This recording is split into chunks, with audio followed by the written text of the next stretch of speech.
Blaas die bassein op Sion en blaas alarm op my heilige berg. Laat al die inwoners van die land bewe, want die dag van die Here kom, want hy is naby. Welkom by Geloofspad. In Joël hoofstuk 2 vers 1 rig die profeet 'n kragtige waarskuwing aan God se volk. Hierdie verklaring is nie net 'n oproep om te hoor nie, maar 'n oproep om op te tree.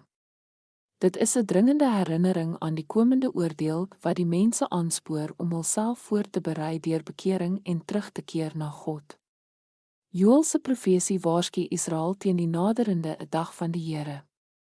'n Tyd van God se oordeel.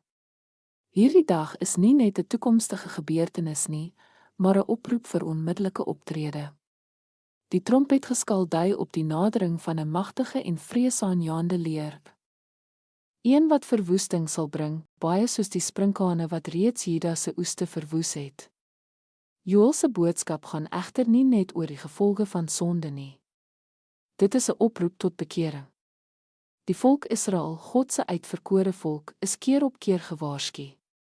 Tog het hulle van die Here af weggedraai en vertroosting in afgode en aardse strewes gesoek. Joël spoor hulle en ons aan om ons harte te skeer, nie net ons klere nie. Ware bekering gaan nie oor uiterlike gebare nie, maar oor 'n diep innerlike transformasie en terugdraai na God met vas, geween en rou oor ons sondes. Die dag van die Here sal skielik aanbreek, en al leef ons in 'n tyd van genade, word ons daaraan herinner dat hierdie genade eendag sal eindig. Net soos Israel geroep is om voor te berei, moet ons ook die dringendheid van die evangelie erken. Die tyd om terug te keer na God is nou. Joël se boodskap is nie net 'n waarskuwing nie, maar ook 'n boodskap van hoop. Want genadig en barmhartig is hy, lankmoedig en groot van goedertierenheid. Wanneer ons bekeer, is God getrou om te vergewe en die duisternis van oordeel sal plek maak vir die lig van sy genade. Kom ons bid. Hemelse Vader, dankie vir u genade en barmhartigheid. Soos ons vandag die bassein roep hoor, help ons om ons te bekeer en met ons hele harte na u terug te keer.